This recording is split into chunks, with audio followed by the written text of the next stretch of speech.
So, Mr. Klingel, Yes, sir. Mr. Klobnak wanted to interview us. I know, that's why We we're were a here. little reluctant to do that one. Yes, we were. But we've got conditions to do it, don't We do. And what are those? He cannot edit this. Only editing's by us, right? Only editing's by us. Do we have that agreement, Mr. Klobnak? Oh, yeah. There you go. Well, with that condition, I'll pay you $5 to nail that down legally later, of course. But with that condition, we ready to go, Mr. We're Klobnak? ready. Jack has done interviews with Ray Jumper. What a wonderful presentation. Oh, that was fantastic. Fantastic. And anything we got to say today is going to be probably pale compared Oh to my what- gosh. what And Ray the did. Swoboda, Dennis World Swoboda, Traveler. Yeah. Oh my goodness sakes.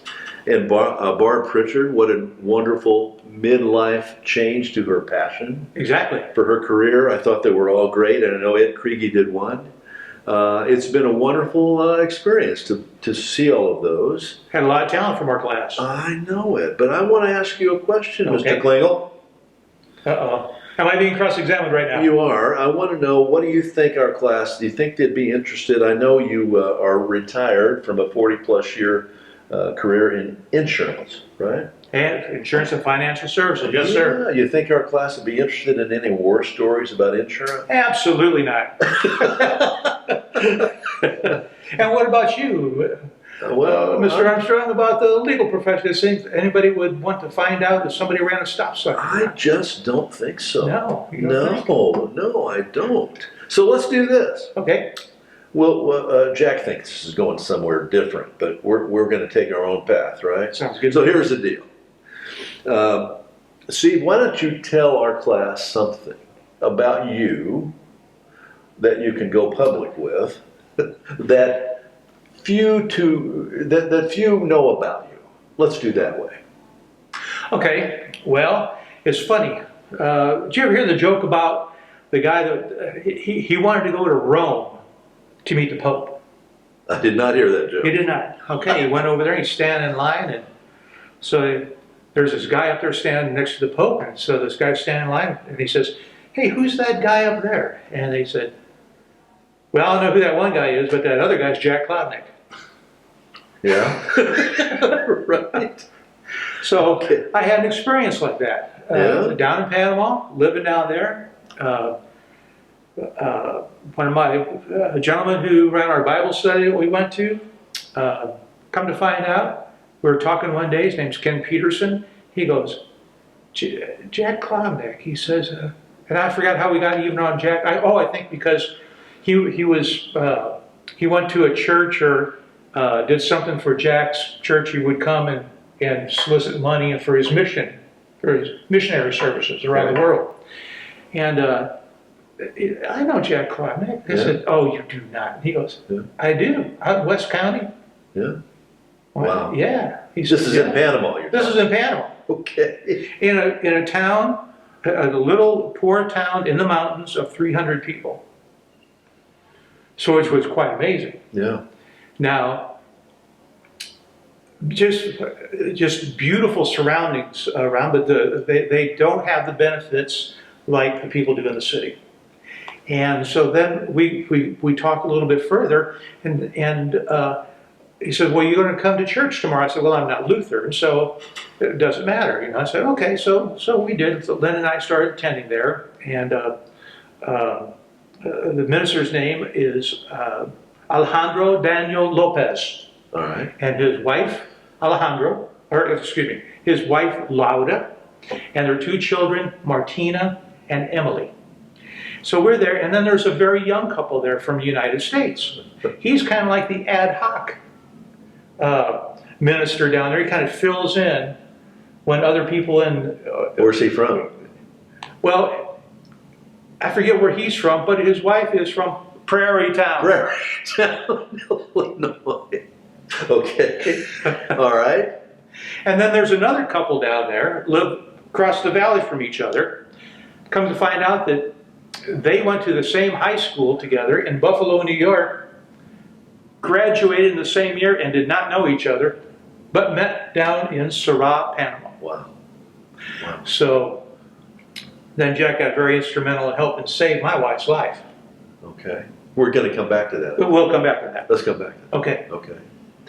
So, I've been thinking about maybe revealing something I was going to say, few- what do you know that no one that else few knows? people may know about me. I don't know if it's that interesting, but I guess I think it is, or I wouldn't bring it up. Are you going to talk about now the time before you changed and you used to party with Mick Jagger? And Before that, yeah. Before that, And okay. before I wrote a $500 check to REO Speedwagon Okay. in Champaign. There you go. I'm not going to talk about that. All right.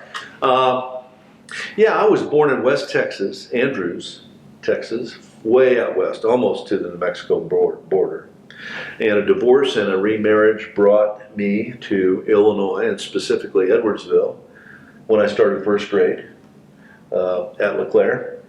Mrs. Bridgewater, I think, was our teacher in first grade. Anyway, that's what brought me here. But when I was 8 years old in 1959, Steve, I got on a train for about a 20-hour journey overnight to visit my father and my paternal grandparents in West Texas for 3 or 4 weeks by myself.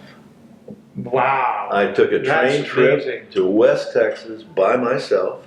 I got off at almost every stop at 8 years old to check out the station, don't you know? I mean, wouldn't you have? Oh, yeah. Had you been 8 years old? Of course. Yes. Anyway, I have a ton of stories from that trip that was just unique. I doubt if many people get a chance to do that. Certainly not today. No. You would never permit that today. Nope. Anyway, that's just a little bit something that is a little bit unique about my early years. So I don't know, Steve, enough about that. I want to know if you know this guy that I know that's in our class who several years ago saw something I wrote in the Edwardsville Intelligencer. I didn't do that very often, but I wanted to get a little bit bold with my beliefs, and I went ahead and wrote an op-ed piece for the Eye. And this guy I'm talking about saw it. He probably gave Kevin Horrigan a call with the St. Louis Post before he called me. I've never found out that answer to that, but he may help with that. That'd probably be a pretty good wager. Because he told me, give Kevin a call. I think they need your writing skills. And I did. And I went over, I met with Kevin, and the interview went fairly well, I guess, but we're not politically on the same page, so we left a little bit feisty. But he hired me. And I wrote a piece for the St. Louis Post once a month for almost 3 years. Loved it, absolutely loved it, had a passion for it. I think it's the reason I wrote a couple of books after that. And I got calls all over the country. I don't know, did you know they read the St. Louis Post in places other than St. Louis? I didn't know they read it in St. Louis. That's what I thought you'd say. That's what I thought you'd say. Well, anyway, some people did because they gave me a call all over the country. I really enjoyed it. And then the same guy in our class knows a lot of people. Yep. Yes, he does. He does. Do you think you know who I'm talking about? I think it's probably the same guy that before he got into his career, before I got into my career, when I was still playing music for a living. Yeah. Came and got me over in Collinsville when I got kicked out of my girlfriend's house at 2 o'clock in the morning and didn't have a car. Same guy? Same guy. What do you think? I think it is. I think it probably is. And then he put me in touch with some nationally well-known figures. And before you know it, I'm in Washington, D.C. on C-SPAN, Book TV, national televised live about the first book I wrote. And on and on and on. I could tell you so many stories about this guy. Do you have any stories about the guy we're talking about? The same guy, I think, is the one that when we were living in Panama, and my wife came down with a rare disease called Churg-Strauss vasculitis. Can you spell that? Oh my goodness. No, Okay. Yeah, okay. And anyway, she was in the hospital for 11 days in Panama City, and we got diagnosed with what it was, and they had no way to treat it. And we had the name of a doctor that we got. We didn't know anything about it. And this guy checked him out, said, everybody says he's one of the best in the world, definitely the best one in St. Louis. Problem is, this is August, and he can't see anybody till December. He's booked up. So this same guy. The same guy, okay. Went over there, drove over to the doctor's office, And this guy, you know, is an amazing salesman. He's second to me in sales. Okay, second. Second Yeah. to me in being salesman. And, because I mean, he goes in and says, you know, there's this woman's got this disease. She's heard about you all the way from Panama. She's going to come. And he gives the peels to the guy's ego. Anyway, long story short, she flies up here and about 1 o'clock in the morning lands on the tarmac at Lambert Field. And this guy's waiting for her, and her and her sister. I had to stay behind because we had animals and an open house and things like this that had to be taken care of. This all just fell upon us. And they went to Mobap. For those of you who don't remember anymore, that's Missouri Baptist Hospital. And at 1 o'clock in the morning, and got her kidneys working again. She was on total dialysis when she was in Panama. And now she's off of dialysis and about 18% kidney function for right now. Wow. And all because of this guy. This guy. Yeah. This guy also didn't even try out for a track team at SIU Edwardsville. They came and asked him to join. You get out of here. Can you believe that? No, I cannot. And this guy that we're talking about, who would help anybody, don't you know, Yeah. is Mr. Jack Klobnik. Jack, we want to thank you for all that you've done for our class, for the videos you've put together, for the just unbelievable amount of time that you have spent promoting the reunion and all the stuff you put on YouTube. It's just fantastic. I want to thank you. I do know how you got so fast, though. Oh. Right, outrunning the cops over at Blackbird's party that one night. Okay. Matter of fact, one of the cops was having a heart attack, and he went back and got him. Oh my goodness. But a boom. But we'll be Thank here you, all Jack. week. Thank you, Jack. No editing. Thanks, partner.